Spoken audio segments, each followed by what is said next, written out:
All right, so I've graded the tests. You know, the scores are up in Moodle and all that.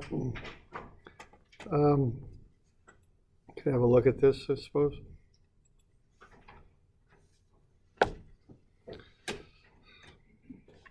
All right, the first one there, what the deal is with that, it's just constant acceleration. The one thing on the first one to pay attention to there is you want to be sure to have everything going down. Well, that's not the best, is it? Okay, so that's the one important thing on the first one there, is that you've got both, that the sign is the same. So what you're doing, you're just applying a constant acceleration equation. That's all you're doing on that. So what you would do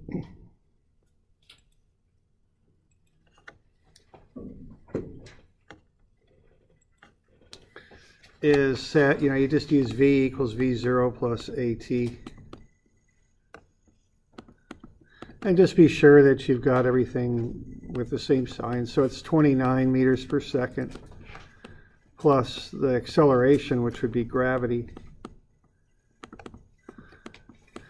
times the time.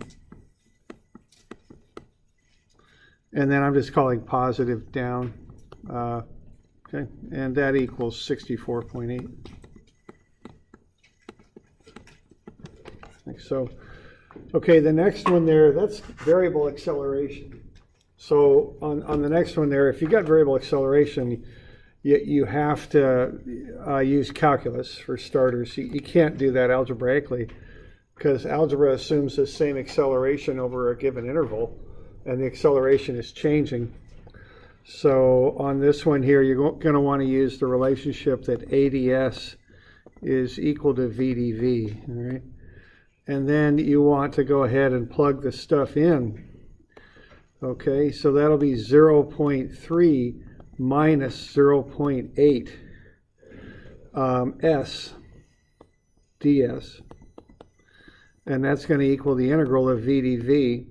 And then you want to put the matching limits in there. So when the displacement is 0, the velocity is 0.6. And then you'll go to the velocity and the displacement up there, okay? So then you need to take the integral. Now the integral of 0.3 is 0.3 s. And then the integral of 0.8 s is 0.8 s squared over 2. And then the integral of v dv isn't v, it's v squared over 2. Had a few errors on that. Okay. And then you just plug in the limits. So you plug in the 0.51 and the 0 over here. So here you'll get 0.3 times 0.51 minus 0.4 s squared. And that's going to equal v squared over 2 minus 0.6 squared over 2. And then you can go ahead and solve for v. And v is 0.677 meters per second is what that comes out to be. All right. So that one had to be calculus. And then there were a number of people who didn't integrate properly. So, you know, you'll see this stuff throughout the rest of your schooling. And, you know, a bit of calculus here and there, so you want to get the hang of that and integrating that out. Are there any questions on that first page there? You doing all right? You good? All right, now the second one there, it's just at this instant what's going on. So at this instant, the tangential acceleration is 0.36 meters per second squared, and the normal acceleration is this v squared over r, and so that's 0.41 meters per second squared over the radius, 0.75. You know, that's about it. So you're going to get the two accelerations, the normal, which is 0.224, and then the tangential, which is 0.36. So the total is just the square root of sum of the squares. That's it. Okay, so, you know, sometimes, you know, I know the homework was a little different, but on a test, you know, I know you're more time constrained, so I made this one a little bit more straightforward. Comes out to be 0.424 meters per second squared.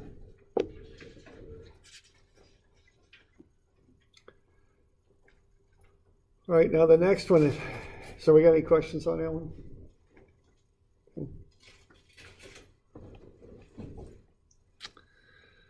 Okay, the next one, what you wanted to work your way down to in one way or the other was that x is 0.3 times t plus the starting location of 2. And you can do that either with a constant with just a constant velocity equation or with an integral. You could do it either way.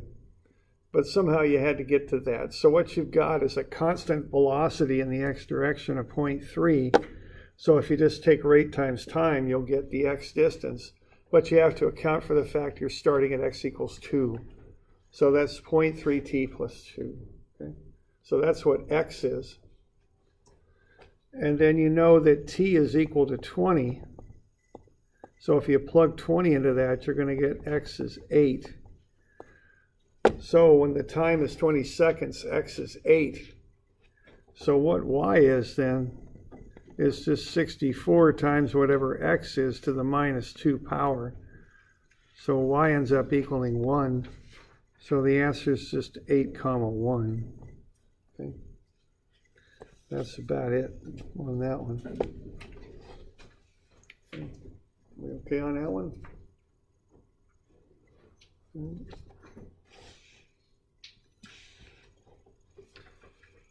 Okay, the next one there, you've got a combination of motions. The slider, the whatever that is, the block is sliding inward. Okay, at a constant rate, the disk is rotating at a constant rate.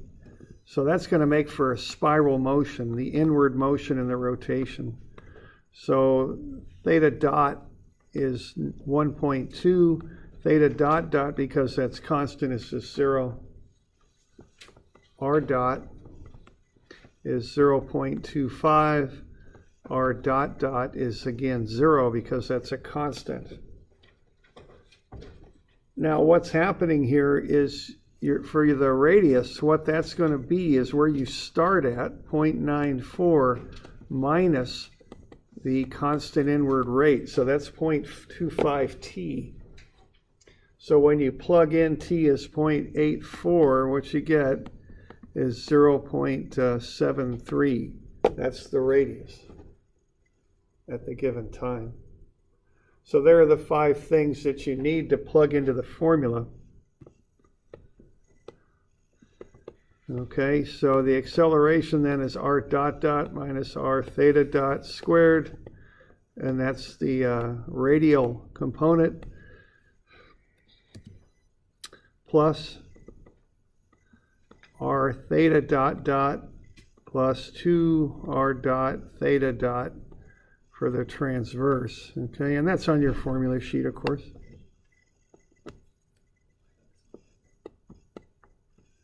All right, so the values, I guess, are the things that might have the most difficulty. Are you all okay with that? Getting all those different things in there? Let's see, r dot is actually negative. I forgot to put that in there, so that needs to be there, okay? So it's negative because it's moving inward is what it's doing. So where that comes into play is when you plug that into the r dot right there, you're going to get a negative value. The other place it comes into play is the radius is less than 0.94, not more, but less, because the block's moving inwards, okay? So you just plug everything in and you'll get the acceleration, with the polar components, it's negative 1.05 u sub r, negative because it's accelerating in, and then minus 0.6 u sub theta. Okay, so both of those should be negative.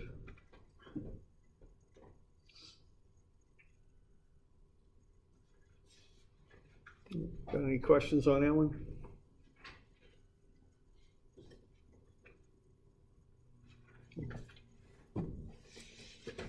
Okay. So that was the kinematic stuff. The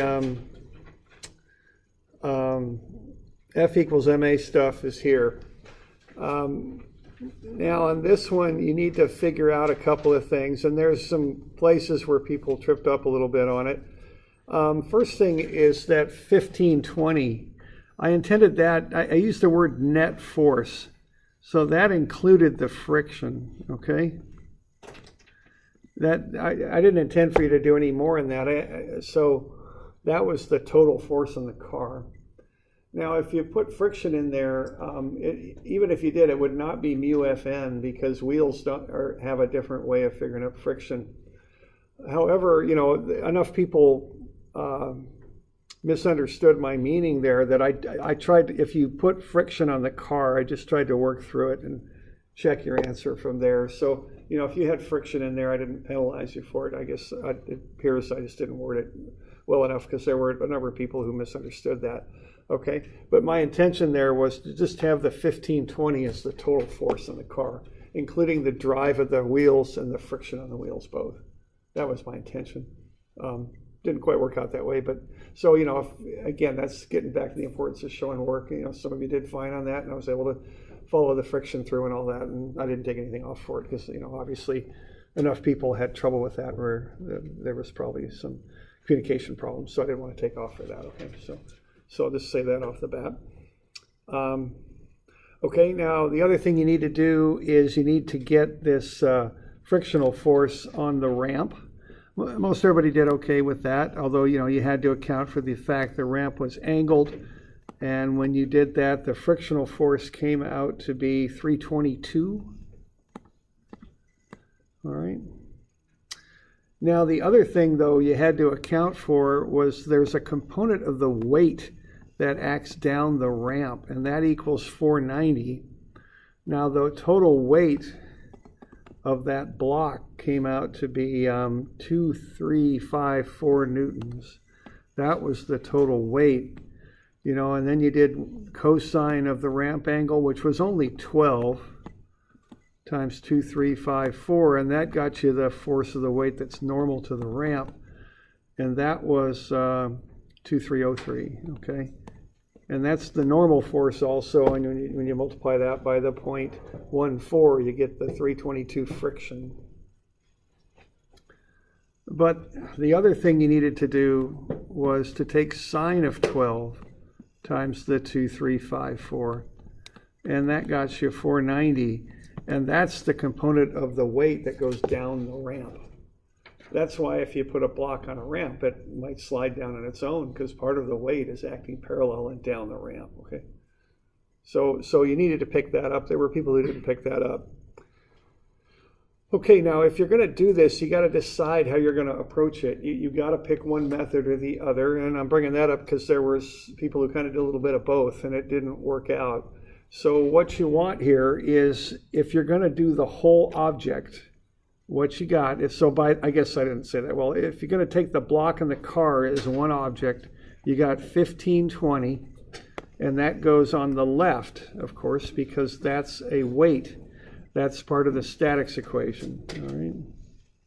So if you're going to take the block and car as one thing, that goes on the left, and that would be 1520. Okay, but then you're also going to have minus the friction and minus that component of weight. Those get negative signs because they're going down the ramp. And then that would equal the total mass, which is 800 plus 240 kilograms, times the acceleration. And based on that, you can find the acceleration, 0.681. Okay. Now, if you're going to use that total mass, 800 and 240, what that says is you're taking the block in the car as a single free body diagram. And if that's what you're doing, the tension is an internal force. It doesn't add into this at all. Okay? So if you're using that total mass, you don't include the tension. Okay? Now you can approach it differently. You can approach it at looking at the block, and that would be the tension would be included if you're using the block as a free body diagram, because that would go on to the, that would be part of the free body diagram, because to analyze just the block, you got to cut through the cable, see? So what you would have there would be the tension up minus the 490 minus the 322, and what that's going to equal is the mass of just the block, which is 240 times A. All right. And that'll get you the one equation and two unknowns. And then if you do that again, you could do it for the car. And that's going to equal 800A. And then what you would have there would be, for the car, would be the drive force of the wheels, the 1520, minus the tension, okay? So that would get you two equations and two unknowns, which you could solve and get the acceleration at the 0.681. So the kind of the errors that people had that kind of jump out at me is one, you had to decide whether you're going to handle both objects at once, you know, both the block and the car as one free body diagram, or handle them as separate free body diagrams. If they're one free body diagram, there's no tension involved. The drive force is simply the force of the car, the 1520. If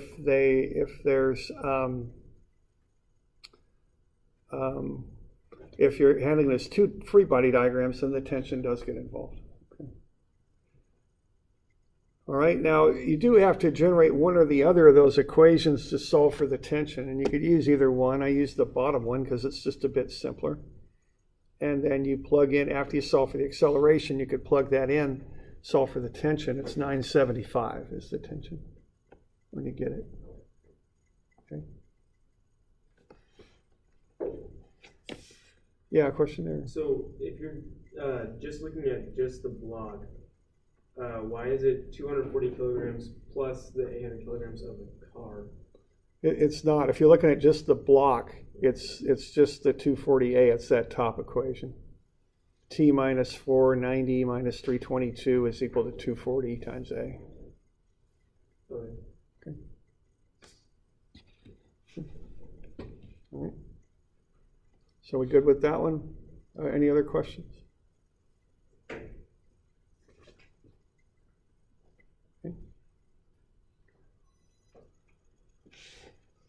Now the last one here, what you needed to do, it's on a curved track. You notice the up arrow, so you know you have to notice those things.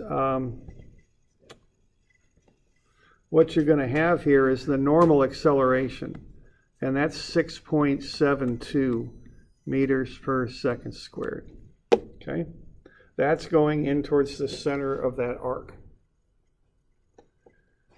Now the other forces you're going to have then,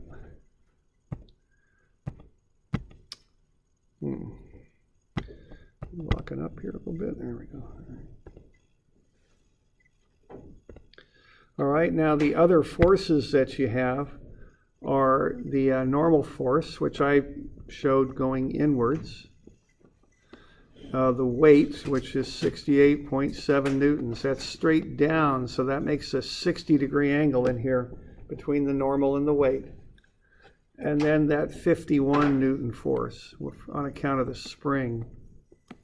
Now there's just a little bit of an angle in there, 10 degrees, between the 51 and the normal force, because you got 20 for the spring, 20 degrees, and 30 degrees in towards the center from the horizontal. The difference there is 10 degrees. So there's your free body diagram, and then it's just F equals MA. So sum of Fn is equal to MAN.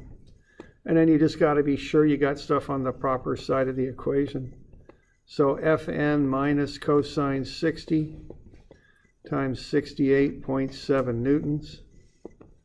That's going up and to the right, so it's positive. And then we're gonna, I'm sorry, that's going down left, so it's negative, the weight, the component of the weight there. So cosine 60 times the weight, and then plus cosine 10 times the 51. So those are the forces, and they're going to equal the mass times the acceleration.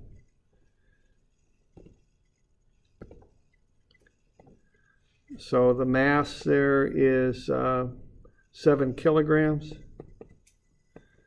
And then the normal acceleration you've got, it's 6.72 v squared over r.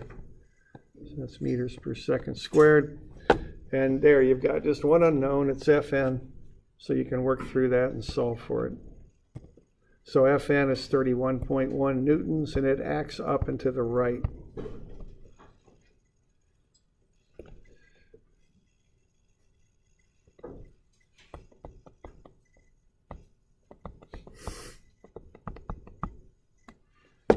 There we go. Any questions on that one?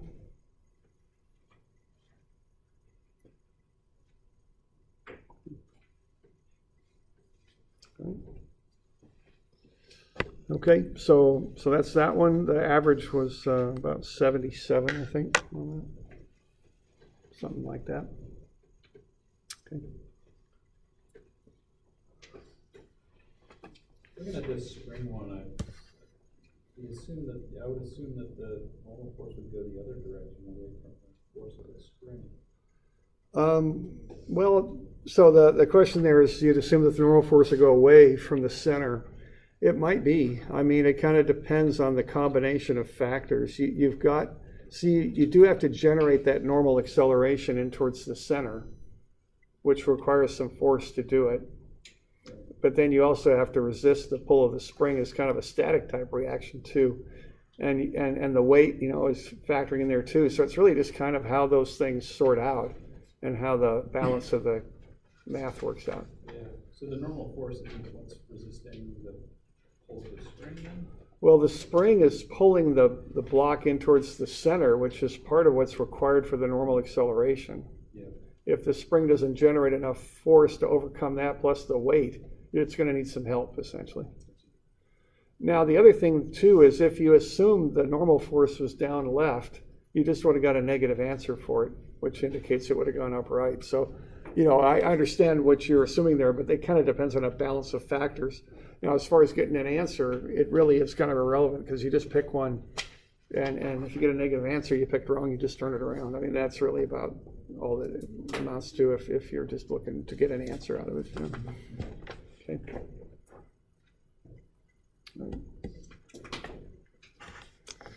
All right.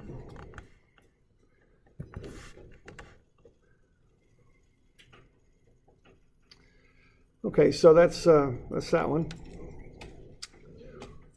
Let's see. Remember, we got some homework due today. Yeah, that's right. You're right. That's tomorrow. Yeah, thanks. My bad.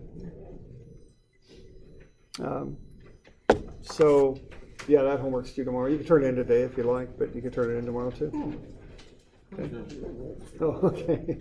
That's good. Do you want the corrections on exams? No.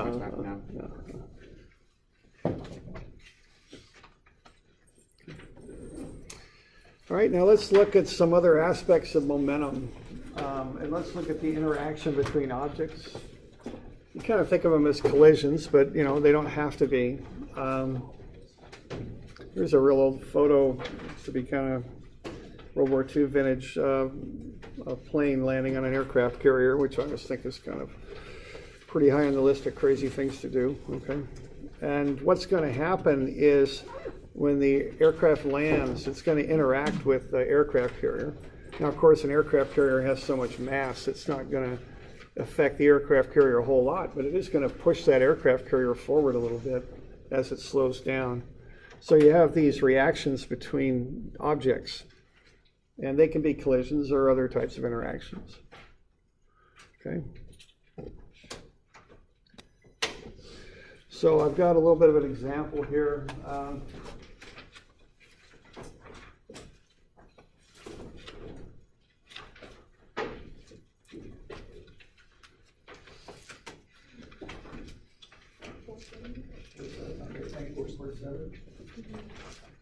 So that's 470. And this is a little bit contrived, but you know, it's just illustrates some of these principles here. So we've got a motorcycle rider doing a jump, so a trick here. And so we got the motorcycle rider on a 4-meter high cart. And of course we put the cart on an ice rink so that we could have friction down at the bottom there being 0. Okay. And so this motorcycle rider intends to jump off this moving cart and then try and land on that platform that's 4 meters below. Right when the motorcycle rider leaves the cart, the rider's 11 meters away from this platform. Okay. Now, if the rider crosses the cart in 1.4 seconds, let's see if the rider will reach the platform. Okay. And we're going to assume there's no friction between the cart and the ice, and assume that the motorcycle has a constant acceleration as it crosses the cart. And then I give you the weights of the rider and motorcycle, which is 2,700 newtons, and the cart is 14,000 newtons. And what did I do here? I figured up the mass of the cart and the rider for you, or the cart and the motorcycle and the rider, which is 275 kilograms, and then the cart, which is 1427. Okay, so part of our analysis here is going to be momentum, but we're going to need to figure up some other things too, and that seems to come up with this momentum stuff, that you use multiple methods for solving this stuff out. Okay.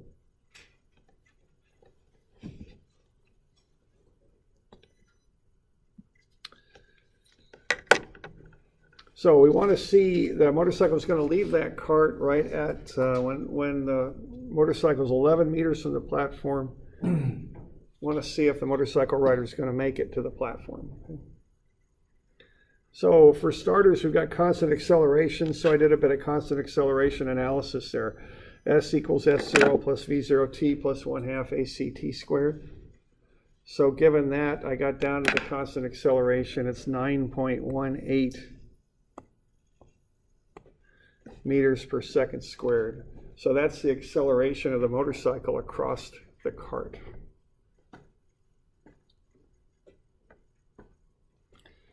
And then given that constant acceleration, we can calculate the velocity of the motorcycle and the rider. It's 12.9 meters per second.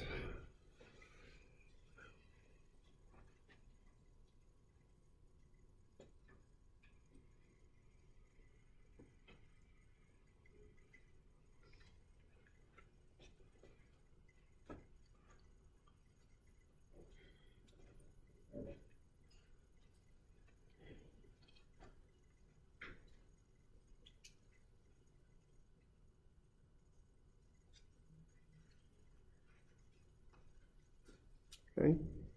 And that's just constant acceleration stuff. So we're just using those basic equations there. And that relates to the motorcycle crossing the cart, is what it relates to.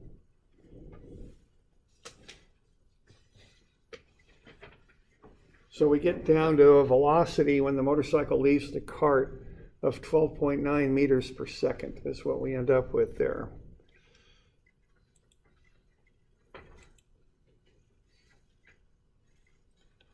Okay. Now I guess the question will come up, what do we got when we've got the 12.9 meters per second? What is that? What type of velocity do we got going on there? Yeah, it's horizontal. Is that the velocity of the motorcycle in the air then? Initial velocity gets in the air. It's initial velocity, yeah. Why don't we have a look here at something real quick.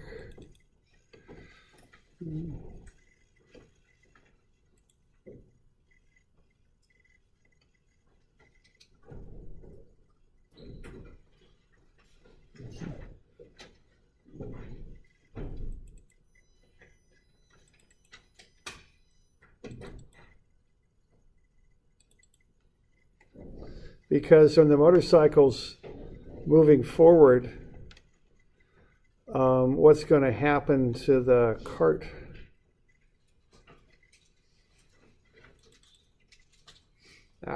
Did it again. Darn it. Just can't help myself with that.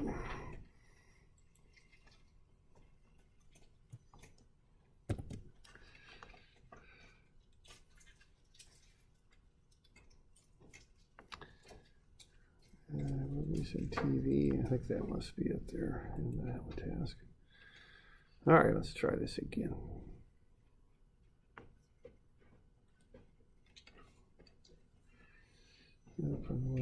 There we go. So here I got a simple model of that.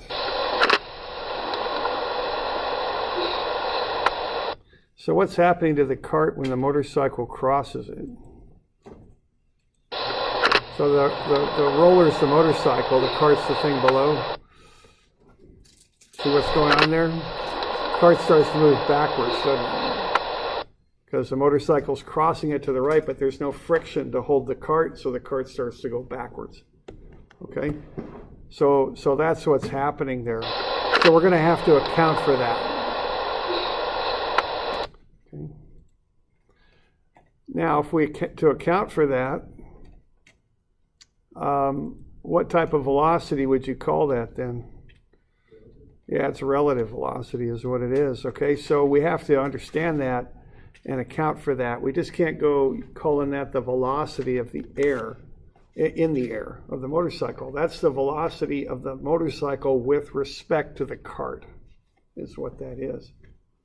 So the 12.9 isn't the absolute velocity. It's the velocity of the motorcycle with respect to the cart, because the cart's moving backwards as the motorcycle moves forwards. That's what's going on. So we could start with that relatively simple analysis to get the velocity of the motorcycle. Unfortunately, that's not the velocity of the motorcycle in the air. It's relative to the cart, and the cart is moving. So we're going to have to work some other angles to get that velocity as the motorcycle leaves the cart. Okay, we're going to have to figure out some other stuff. And the other stuff we got is momentum. Okay. So the system starts from rest. What we can get here is the fact that we can set up a momentum analysis. And what that does is kind of proportion out the velocities based on the masses. So 1427, that's the mass of the cart, plus 275 times the velocity of the cart, plus 275 times the velocity of the motorcycle. Those two things are going to add up to be 0 because the cart starts from rest. So I just go ahead and work through that, and I can get to the final fact here that the velocity of the cart is negative because they're going opposite directions. 0.193 times the velocity of the motorcycle.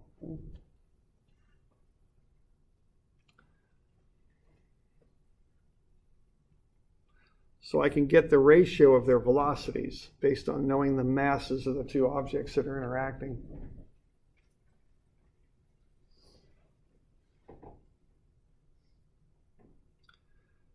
And so are those relative type velocities, or what are they exactly? Are they relative, or are they absolute, or which one are they? Yeah, momentum will get you absolute, okay? So you don't have to do anything more with that. Those are actual velocities that you would see if you were observing this from a distance, okay? So now we got the relative velocity of the cart with respect to the motorcycle, and we got the ratio of the absolute velocities of the cart and the motorcycle. So now we can put this stuff together with relative velocity, and we can get somewhere with it. Okay. So those are absolute velocities there. So we can use relative velocity to combine these things together and get to what we want. What we want is the velocity of the motorcycle in the air. Okay? So the velocity of the motorcycle is the velocity of the cart plus the mass of the velocity of the motorcycle with respect to the cart. Okay, and I watched my subscripts on that, and I was sure that they fit together properly. So what I can do with that then is plug in the fact that the velocity of the cart is negative 0.193 times the velocity of the motorcycle. So I can plug this in for the velocity of the cart. So that'll get me the velocity of the motorcycle is equal to negative 0.193 times the velocity of the motorcycle plus the velocity of the motorcycle with respect to the cart, and that's 12.86. Okay. So I can algebraically work that out because I've got that down to one unknown after I plug in that value there up above. So I get 1.193 is 12.86, so the velocity of the motorcycle is 10.78. Okay.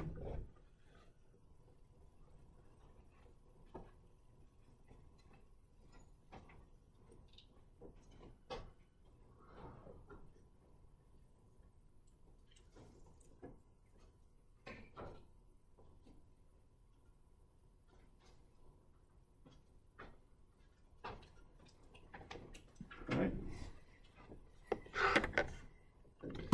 Okay, so now we got the velocity of the motorcycle in the air. And then what's the next little bit here to see if the motorcycle is going to make it onto that platform? That trajectory type analysis, I think. Eh? Okay. So we got the x velocity. We can run the y equation first to see how long the motorcycle's going to take to fall 4 meters, and that's independent of the x motion. So s is s0 plus v0t plus 1/2 act squared. So s is 4 meters. I'm calling positive down. S0 and v0 is 0, so they fall out in the y direction anyway. And so I get 1/2 9.81 times t squared. And that's equal to 4. So the time is 0.903 seconds. Okay. And so the motorcycle is going to be in the air for 0.903 seconds. And it's traveling at 10.78 meters per second. So if it's traveling at that x velocity and it's in the air for 0.903 seconds, it's only going to travel 9.73 meters. So it's not going to make it. Okay, it's going to come up a bit short. Oops, didn't quite do that. All right. So it's going to be too low by the time it travels that 11 meters through the air. Okay.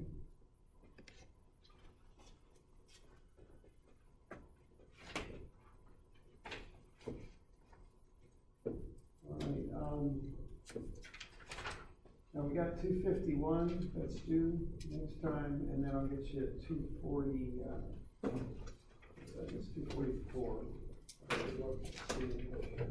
244. So 244 and 252. That's what's due on Friday. Was it 252? Or 251. 251. My bad. So those are due Friday, okay?